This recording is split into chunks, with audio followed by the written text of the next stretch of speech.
नमस्कार, न्यूज 69 में आपका स्वागत है। मैं हूं आपके साथ अंकिता। चलिए बढ़ते हैं खबर की ओर। मंडला के टीकरिया क्षेत्र में वैलेंटाइन डे के दिन एक युवक का शव मिलने की जानकारी लगी, जिस पर पुलिस मौके पर पहुंची तो देखा कि युवक लहूलुहान अवस्था में पड़ा है। प्रथम दृष्टया पुलिस हत्या या दुर्घटना को लेकर पतासाजी कर रही थी, लेकिन हत्या के महज 2 दिनों बाद ऐसा खुलासा हुआ कि सभी की सांसें थम गई। हत्या और किसी ने नहीं, उसकी पत्नी और उसके आशिक ने की। पुलिस ने दोनों आरोपियों को गिरफ्तार कर लिया है। दरअसल मृतक सुमित जबलपुर का रहने वाला है, जो कि अपने रिश्तेदारों के यहाँ अपनी पत्नी जमुना संग टीकरिया क्षेत्र में आया था। पत्नी के अपने पड़ोस के रहने वाले अन्य युवक सूर्यकांत से नाजायज संबंध है, जिसके चलते पत्नी और उसके आशिक ने पति को मौत की नींद सुलाने की योजना बनाई। जिसके चलते पति और पत्नी मंडला की ओर आ रहे थे, तभी मधुबन ढाबे के पास घात लगा रहे आशिक ने उसकी बाइक रोकी।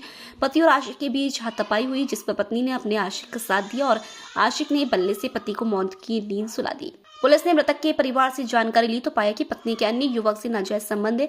हत्या पत्नी ने ही करवाई होगी। पुलिस ने संदेह के आधार पर पत्नी से पूछताछ की, जिस पर पत्नी और आशिक ने हत्या करना कबूल किया।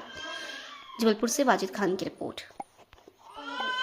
13 तारीख को यहाँ पे अमित कछवाहा नाम का एक व्यक्ति आया था, घाना थाना तिलवारा जिला जबलपुर से। उसने बताया कि मेरा भाई अपनी भाभी के साथ में, अपनी पत्नी के साथ में आया था और आके यहाँ पे क्या बोलते हैं मंडला जाने के लिए बताया था, लेकिन वो घर वापस नहीं आया, जिस पे गुम इंसान थाना में कायम किया गया था। 14 तारीख को सुबह पता चला कि वहाँ से कुड़ा मेली के आगे कहीं से कुछ बदबू आ रही, कोई लाश पड़ी हुई है।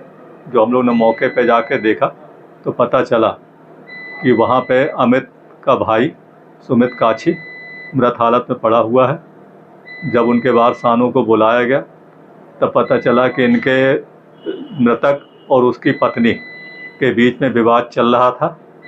उनने संदेह जाहिर किया कि पत्नी ने शायद कुछ इसमें हत्या वगैरह का हाथ रहा होगा। जब जाके उसकी पत्नी जमुना उर्फ कविता की तलाश किए, वो मिली, उससे पूछताछ की गई।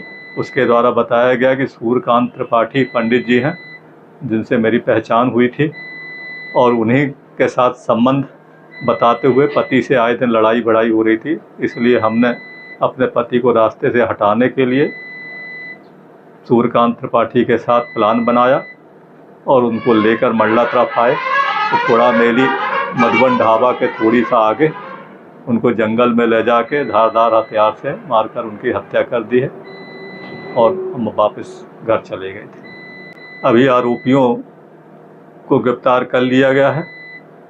पूछताछ पे भी उनने अपने द्वारा घटना घटित करना स्वीकार किया है और आज उन्हें माननीय न्यायालय में प्रस्तुत किया जा रहा है।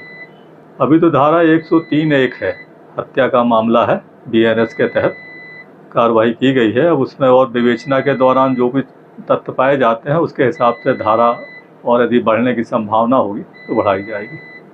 नहीं, अभी तक की विवेचना तो नहीं आया। जो उनके मेमोरेंडम कथन है उनके हिसाब से सिर्फ उन दोनों के अलावा कोई तीसरा व्यक्ति इसमें इन्वॉल्व नहीं है।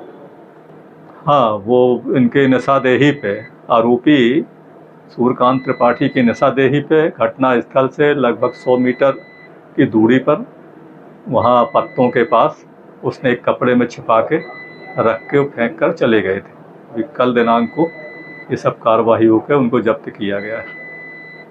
फिलहाल इस खबर में इतना ही। आप बने रहिए न्यूज 69 के साथ। नमस्कार।